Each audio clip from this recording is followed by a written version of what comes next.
Good evening, guys. Welcome to our second episode, wherever you're watching us from. Good morning, good evening, whatever time it is. Before I dive into today's topic, I just want to say a big thank you to each and every one of you who tuned into our last episode. And for our new subscribers, I would like to welcome you, my Seni. And for those who have not yet subscribed, please do the needful. Subscribe, like the videos, drop those comments, ask those questions, and I'm going to answer them.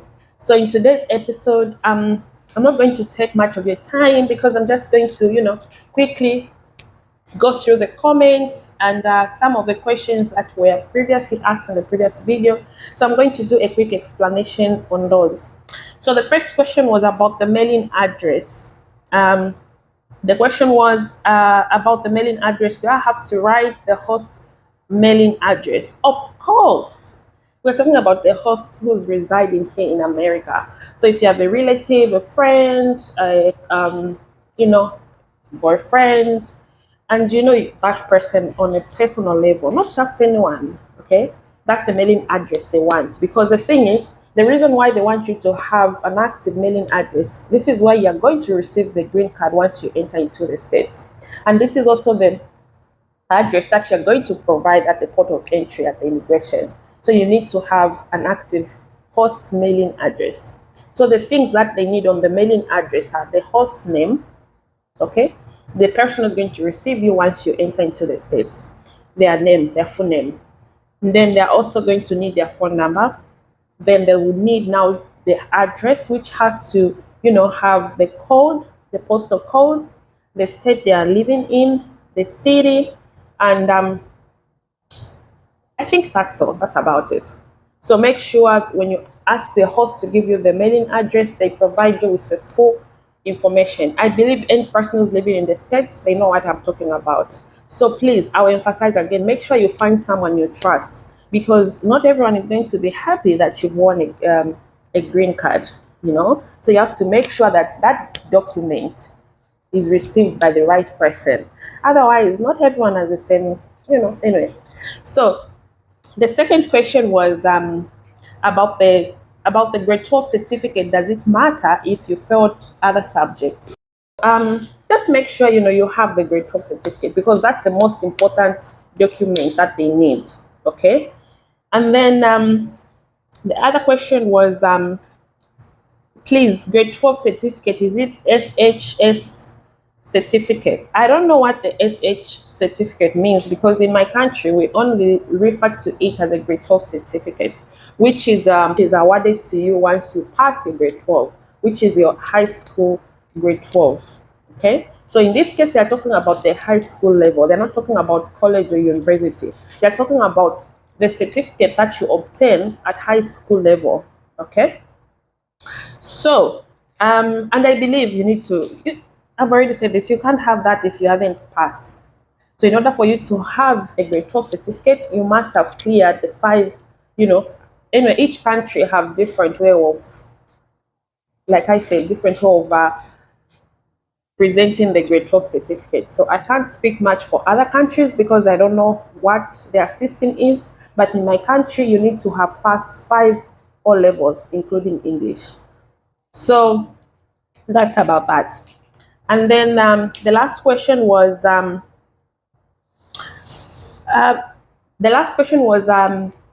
is it only the grade 12 certificate that is needed, or other qualifications? So when we talk of other qualifications, I believe the person was referring to uni or college.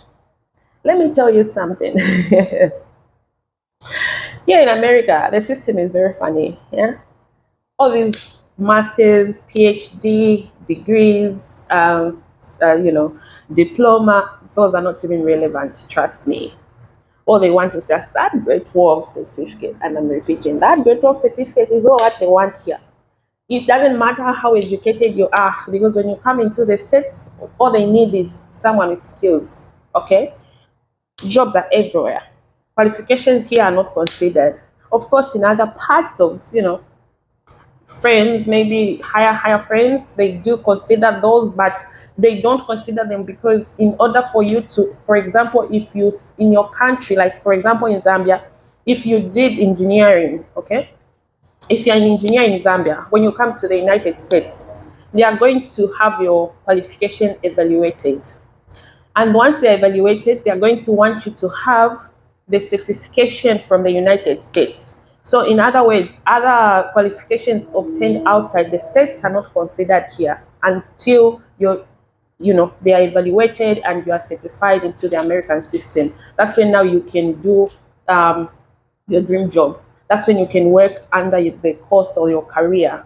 Otherwise, before that, you just do other jobs because there are a lot of jobs here. So long as you have the papers, so long as you came here legally, you have the document, you're good to go. And it will just take you maybe once you enter the state about a week or two because once you come in, you cannot get a job, a proper job without a social security number. So once you come into the states, you have to do some paperwork, which is first you have to start with the social security number. That's the most important thing that they need here. Minus that, it's very difficult for you to find employment. So once you get that, jobs come easy. Third week or even just a second, it takes 14 days for the social security to be mailed to you. So you'll probably stay about 2 weeks, or maybe you might find those jobs which are, under the bridge, which you have to be paid in cash. But if you have to have a bank account, you have to be paid legally, you have to have a social security number. Without it, you mean you have to find a job that is paying you in cash. So yeah, that's about it. So this is where I end today's episode because I only had a few questions. So if you have any questions, please, I'm repeating again, feel free to ask. Also, if you have tuned in for the first time, you're welcome. Don't forget to subscribe. Don't forget to like, and don't forget to ask that question that's on your mind because I know we all have questions. We all want to know. And also, I just want to remind you and those who have just tuned in that the link is open in first week of October, which is don't go to another site, go to the American website, go to the embassy's website in your country, the American embassies, their Facebook pages there, they post I think about every week or every day, I don't know, I've forgotten, but they do remind and it runs up to first week of September. So don't wait until the last week or the last minute for you to send in your application. Do it as soon as possible. Have the right documents. Have your passport ready. Have your passport size photos ready. Have your grade 12 certificate ready because rules change yearly. So you may not know what to expect. You may find that they do not need you to provide the passport this year, but you still need to have it just in case. But the grade 12 certificate is the same thing. There is a stage where I think you have to provide it, not during the application, but like I said, you never know. Every year, rules are changed. So just have those documents ready and you're good to go. So I wish you good luck. We'll see you next week. I'm going to, post another video, but please be ready to be on the lookout and don't forget to subscribe. See you next time. Bye.